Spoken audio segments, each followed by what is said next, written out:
Hey everyone, welcome to Tickets to Travel. On today's episode, we meet CEO and founder of BookSeats.com, Joseph DeMarinis. BookSeats is the first ever technology that allows properties and rights holders to create a custom travel platform for their fans with zero development or customer service, which serves as an activation point for their sponsors by presenting first-of-its-kind travel data. Joseph and I dive into his event ticketing and online travel dynamic packaging technology and how creating this technology in ticketing and online travel has allowed him to work with sports properties like the Vegas Golden Knights, the Green Bay Packers, and his newest client and partner, the New York Jets. So stay with us and subscribe where you get your podcast because Tickets to Travel starts now.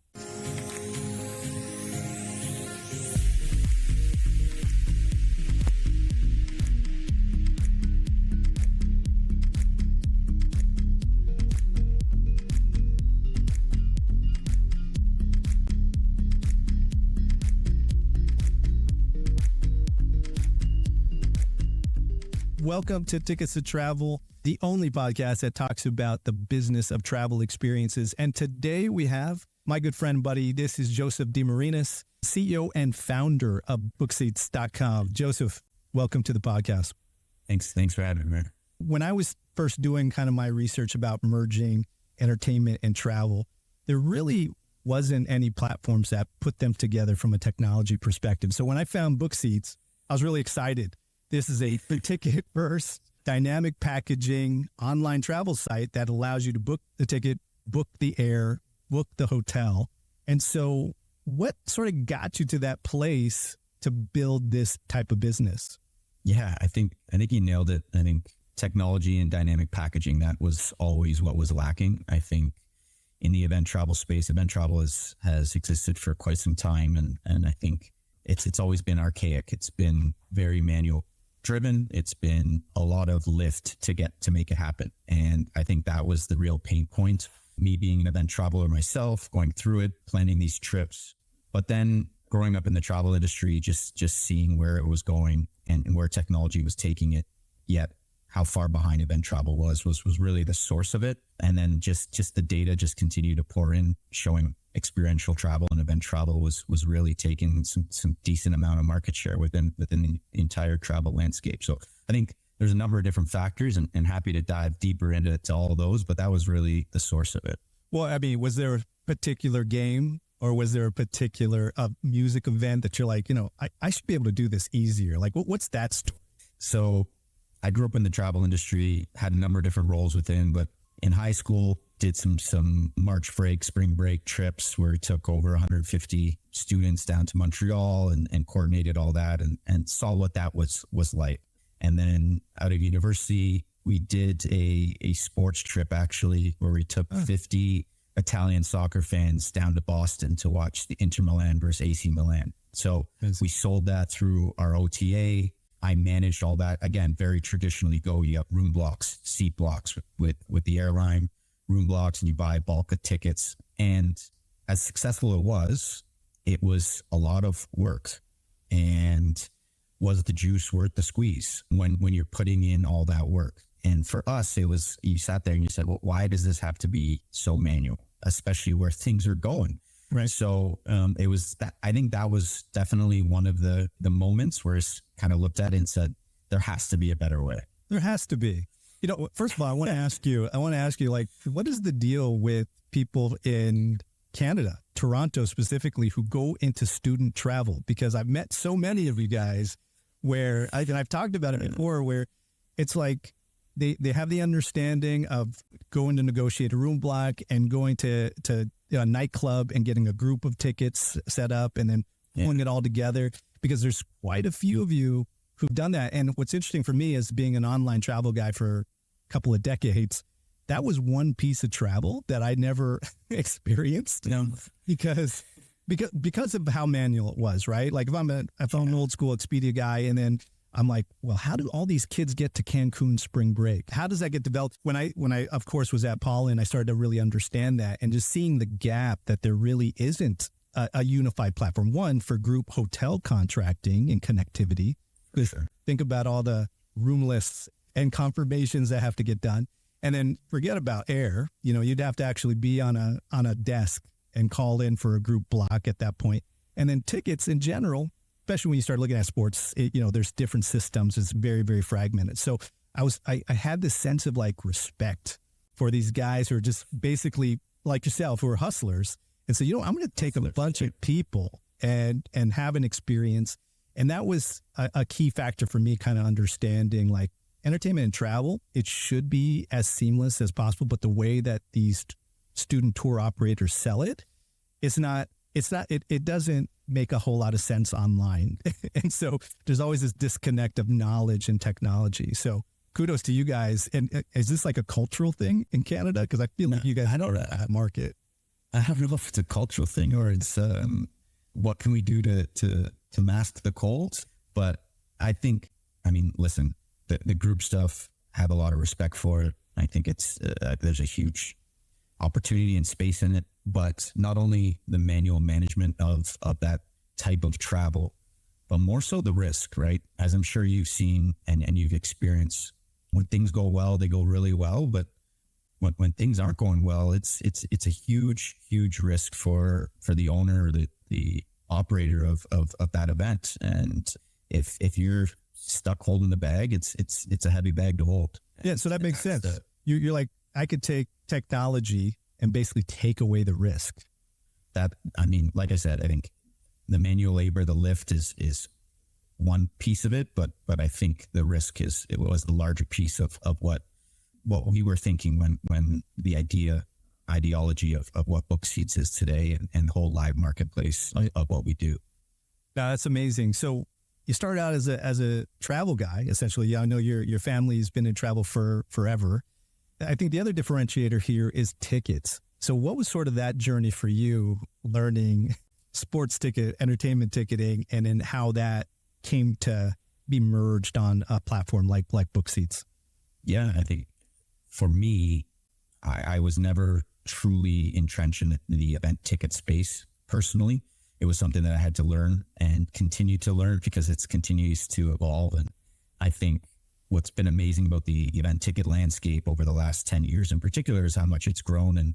And yet the consumer still struggles with that trust factor or that comfort level with event tickets. And I think it's come a long way with fraud, especially in North America. It's getting there in Europe and international markets. But yeah, it was a continuous evolution of what the ticket space looks like and understanding what the sources are, who the trusted sources, and outside of the primary marketplace and Ticketmaster is really, as you know, really taking a stranglehold of the primary.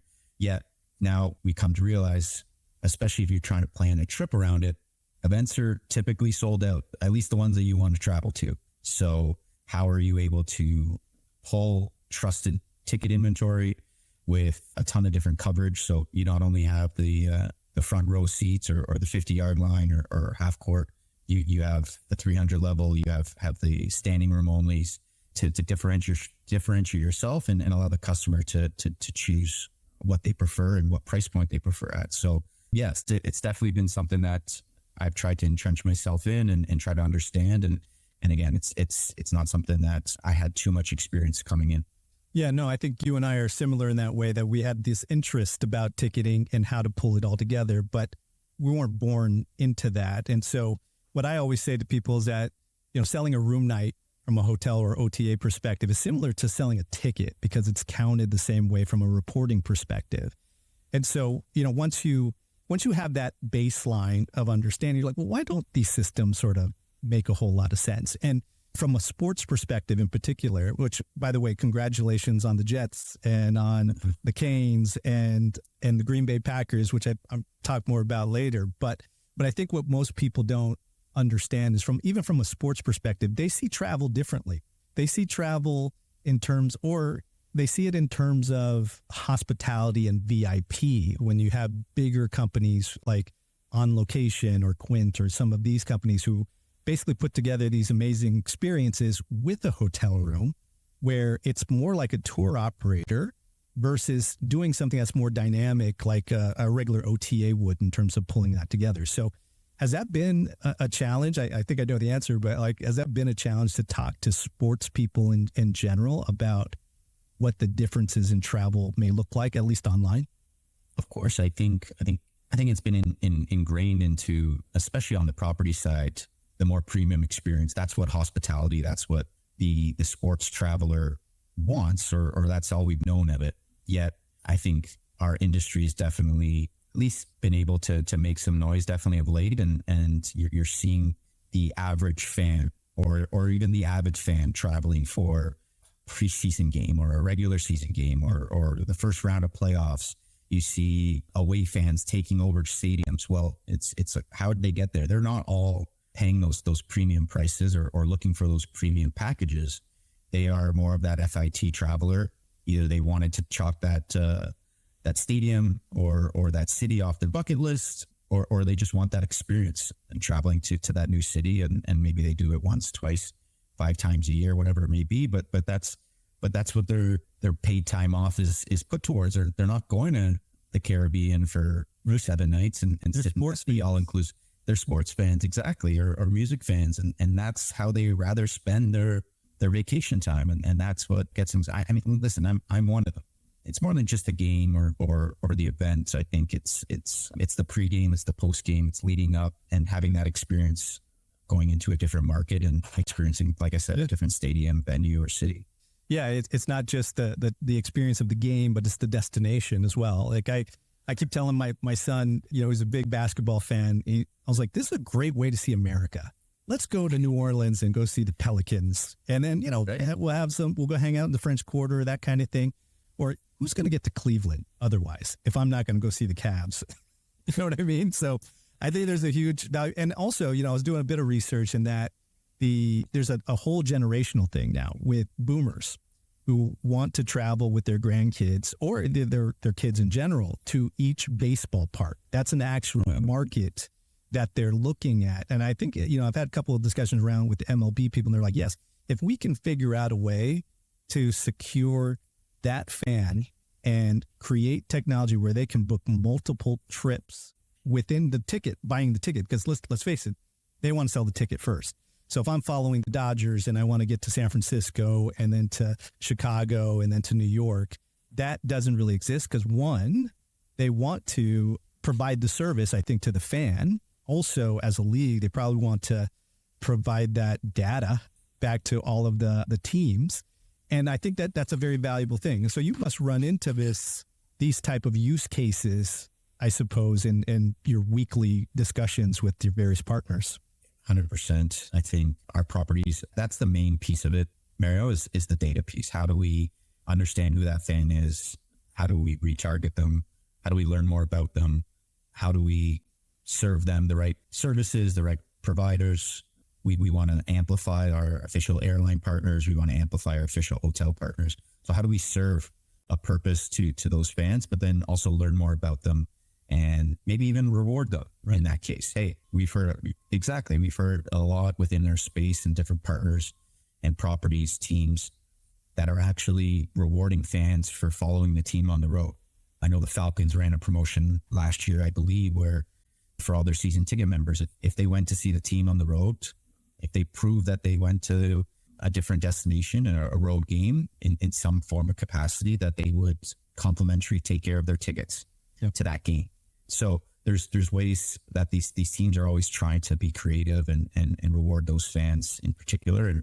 And with Major League Baseball, the whole ballpark and is definitely top of mind, especially for those guys over there. And how do we even reward fans for checking off all the ballparks in the league?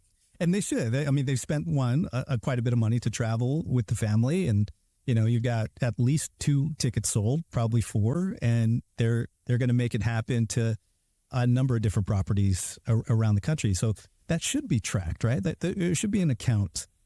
Yeah, no, 100%. I think I think it's definitely something. But on top of that, you turn that fan into an influencer, if you will, right? And an extension of your marketing team, because they're going around telling their friends in their network what their favorite ballpark was, what their favorite city was, where they should go next. Best hot dogs, right? Right. Exactly. So everyone's a content creator now. That's right. No, but yeah, for sure. It's definitely top of mind, and we're trying to help the properties achieve this. That's for sure. The Tickets to Travel podcast is always brought to you by Expo Travel. Expo Travel is experiences optimized travel, assisting B2B startups and companies with business development in online travel and entertainment ticketing distribution. If your company is looking for ways to boost revenue, increase average order values, or activate your member base with either travel or entertainment ticketing, contact the team at Expo Travel for a consultation today. Visit xpotravel.com. That's xpotravel.com for more information. So the other thing that I think comes up in some of my conversations as well, when you're dealing with sports, well, you know what? You get this in music as well, is the fact that they don't really see travel as an ancillary revenue piece in a lot of ways. They kind of see it as a category for sponsorship. So, I mean, you probably are one of the people who can explain that and why a platform like BookSeats is more of, I guess, an ancillary play for a property rather than, hey, you should be paying me $1 million to have the rights to do something. And so I'm just curious, about what are some of the tactics or some of the things that you think about when that part of the conversation comes up? Because there are probably a few sports people, a few music people who are going to listen to this, and I was there. Yeah, I was there. I was on the sponsor partner side, being the official travel agency or travel technology partner, more of a marketing advertising spend. So believe me, we get it a lot. Yeah. When we talk to different partners, potential partners, properties, and you see a partnership contact come through, that's their first trigger point. It's how do I sell this category? So we get it. But I think for us, with our BookSeats experience technology, we're looking to work as a true partner with the property. This is a new category. There's a lot of potential revenue and opportunity for the property, the team to earn from this category. And for us, we are looking for exclusivity in the space. And like I said, we're trying to amplify whether they're current partners in the travel space or potentially to bring in new partners and adding a new element to selling new partners in that category. Whether that's the official airline being able to be the presenting partner of a Packers travel or a Jets travel. In the Jets situation, they have a massive JetBlue deal that we're working hand in hand with JetBlue, so that when a Jets fan is searching for a flight and hotel and ticket package to Miami, JetBlue is going to be the first results that appear within the booking flow. So we can actually then turn over the data that says, hey, which has never really been done before. JetBlue truly, they can see the click-through rates on some of their assets, yep, but they truly don't know how many Jets fans did we move this year to a Jets game. Well, now we actually have true data that we can share with JetBlue and the New York Jets to say, hey, this is now a tool for your partnerships team, to whether it's JetBlue or another airline partner or another hotel partner with the Vegas Golden Knights, where they're official fan travel technology. And unlike many other teams or properties, they have 26 official hotel partners. If you search for a Vegas Golden Knights package in Vegas, only their official hotel partners will be the first 26 results. And we use AI and an algorithm to sort those and push whichever we feel that is the best option for those dates and that customer. But at the end of the day, those are different value adds to the travel category for these properties, opposed to just carving out a new section or a new fan travel sponsor category, which is something that we stay away from. And again, it's more of the upside opportunity, not only on the revenue side, but on the data side as well. This is tremendously valuable to just about anybody, really, when you think about it, because no one's really looked at the event as the demand generator over the last 20 years, I would say. So the fact that, hotels for years have been sort of anticipating when an event would happen and then they raise their rates. This is different in that, especially for air, they're sitting there going, okay, we know the schedule just came out. Let's see how many fans actually travel because of the game rather than sort of doing it backwards.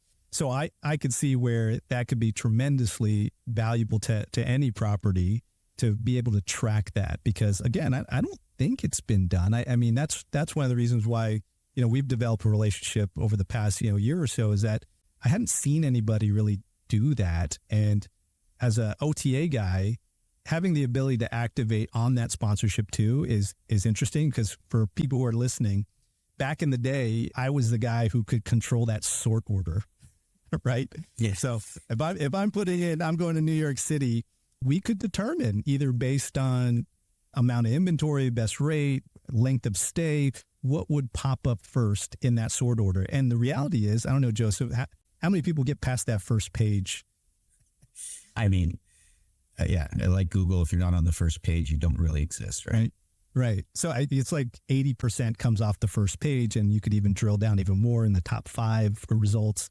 And then the other 20% comes in the second page, third page, that kind of thing. Mainly from someone specifically wanting to go to that property or looking for that specific flight. Yeah. So think about now how much leverage a sports property and entertainment property has on those hotels to say, okay, we can sell the positioning through a partnership with BookSeats to a certain degree. So yeah, just amazing stuff.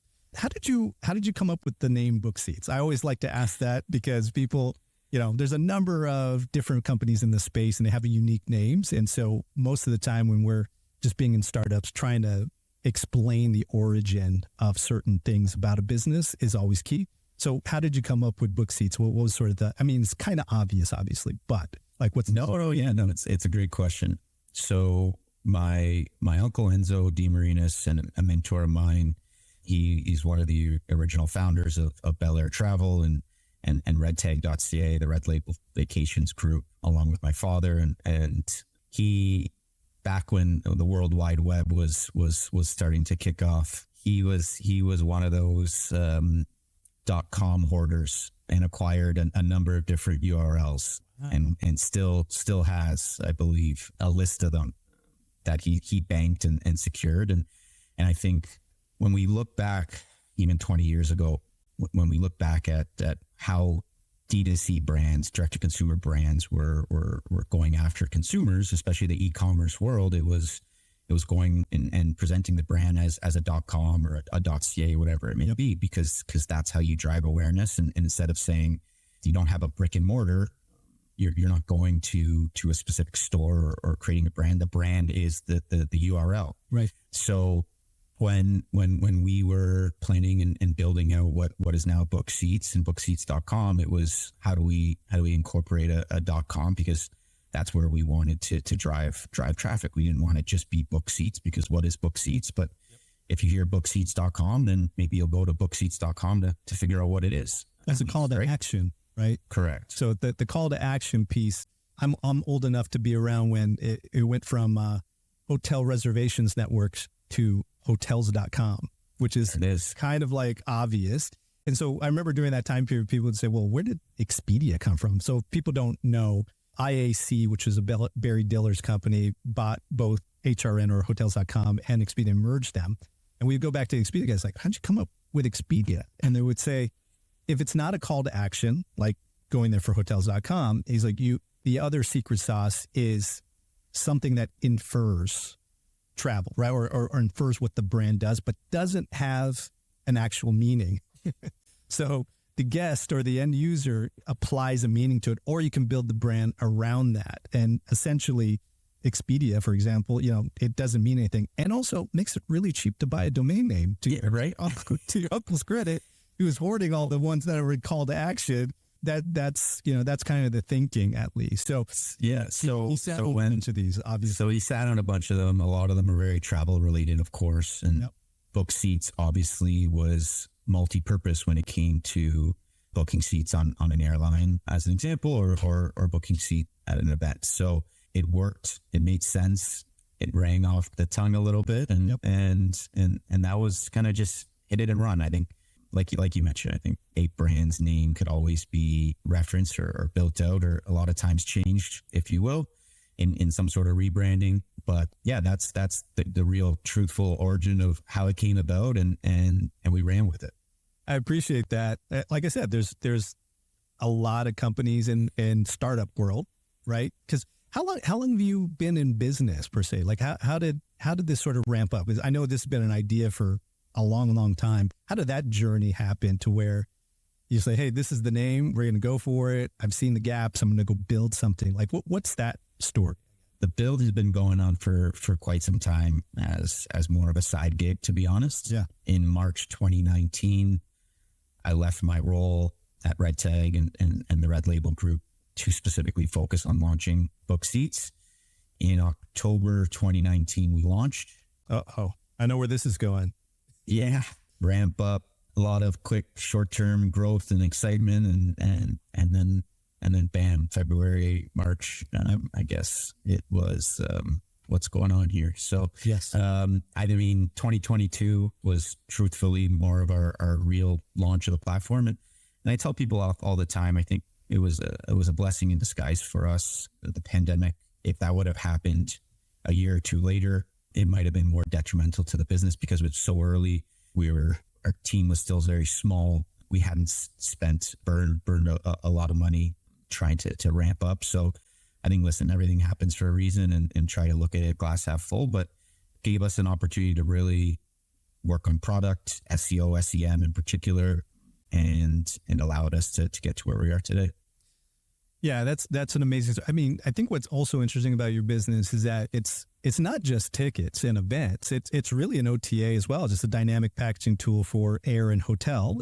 If you want that, you have the ability to pick and choose and build your own package. So what was the thinking behind creating that type of business versus, something that I guess traditionally entertainment would have in terms of blocks and doing things sort of manually? Because I do think that's a differentiator with you, is that it does go after the FIT traveler rather than, let's say, managing an on-location style Super Bowl package. Yeah. So what was the thinking? I mean, obviously you had the thoughts about how the technology would work, but what was the idea behind really kind of building the site from there?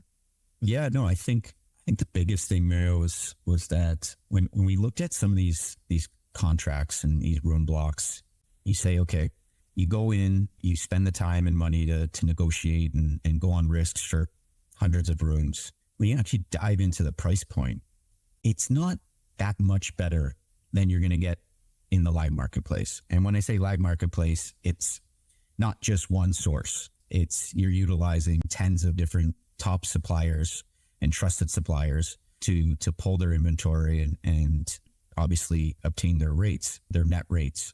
So when we looked at it that way, we said, okay, what would be the true reason in doing that? So obviously that's why we elected for more of a live marketplace play. But then I think for me, the more traditional style of those kind of custom tailored packages, it was always a frustration or a question. Why do I have to stay at the Marriott for 3 nights? So what if I can't make that work? What if I only have 2 nights or 1 night to come into town?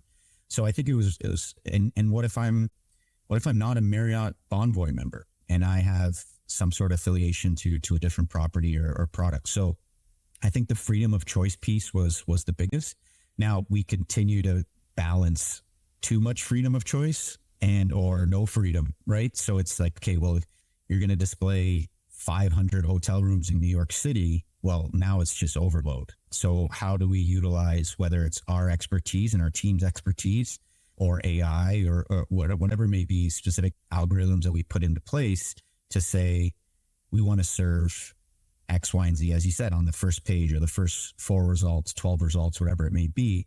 So there's not too much freedom of choice, but that's truly where it all stems from. I think the inventory, the rates, and the freedom of choice piece are all reasons why we elected to go the way we've gone. And then what excites us about what we do as well is that we don't bound ourselves to pure live marketplace. If the property has a contract in place with a specific hotel for some great rates, or if we want to source our own contracts, we are able to do so and embed them within our booking flow and put that hotel property to the top of the list and ensure that we get rid of our risk first. And we never sell out.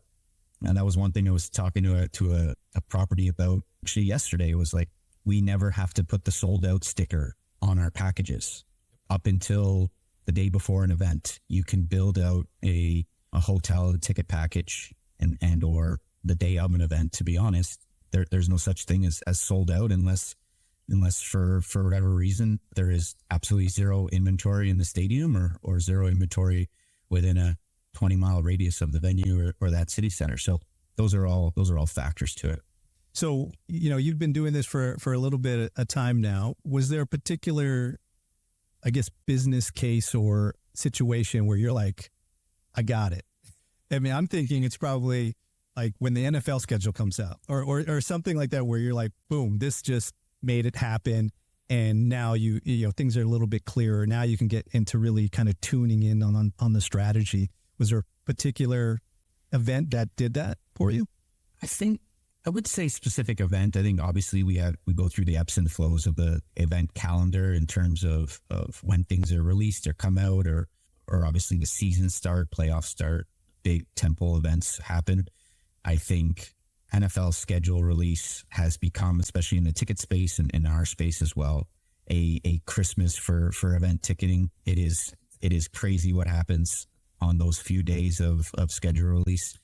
And we just have to obviously always be in the position to make sure that we are servicing as many and as much of that market share as possible. And I mean, I think as a startup founder, you can never say that your idea is exact. I think you're always pivoting and fine tuning to make sure as not only the product and what you're building is what you want it to be, but the industry changes, technology changes, and it's a constant evolution there. So I think we always got to be on top of that. And one thing for us, I think we understand our retail business will always be there. At the end of the day, we own the customer. So that's a Packers fan that books their Packers trip might also be going to see the Brewers in the playoffs and booking a trip to go see a Brewers game or a music event, whatever it may be, and are comfortable using the platform. And now we're a trusted provider. We had a great experience.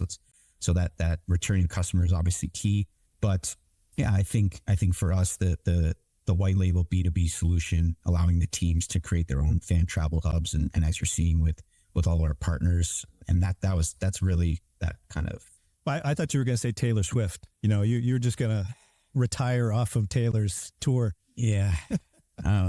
Yeah. Keep going, Taylor. Keep going. Keep making it happen, Taylor. We could have Taylor do this like every year, like a different continent or something. I think the entire industry would be very, very, very happy. Very happy. I'm sure we'd all be very happy if that continues. I mean, it's been quite remarkable to see what she's done. And again, it goes back to that same point that we had previously discussed. It's not just going to the Taylor Swift concert. It's hey, look, let's go to Miami, let's go to Paris, let's go to London, whatever it may be, not Vienna.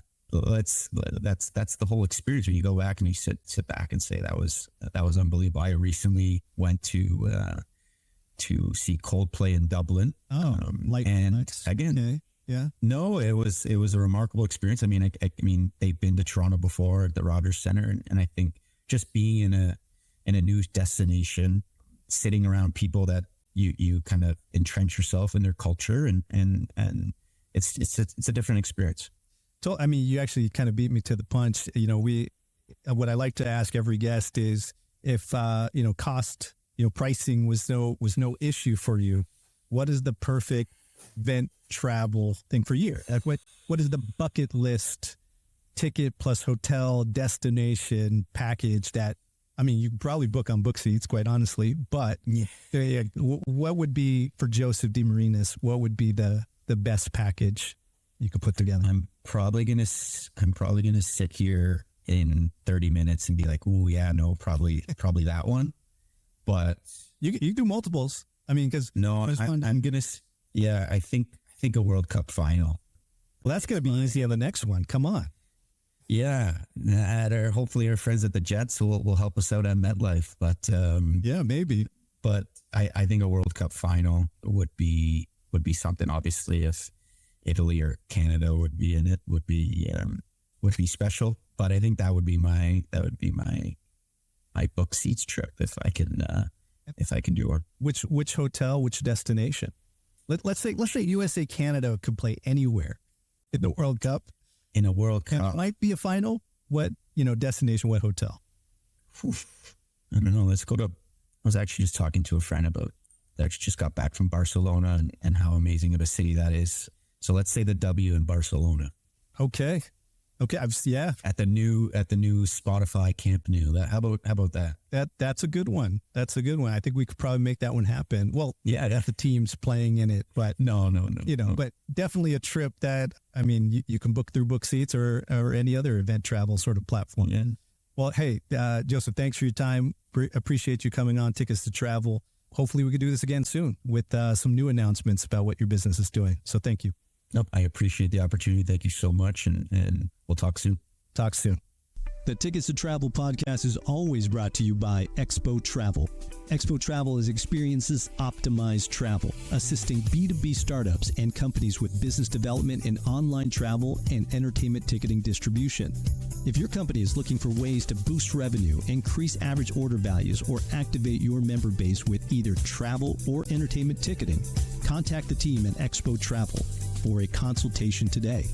Visit xpotravel.com. That's xpotravel.com for more information.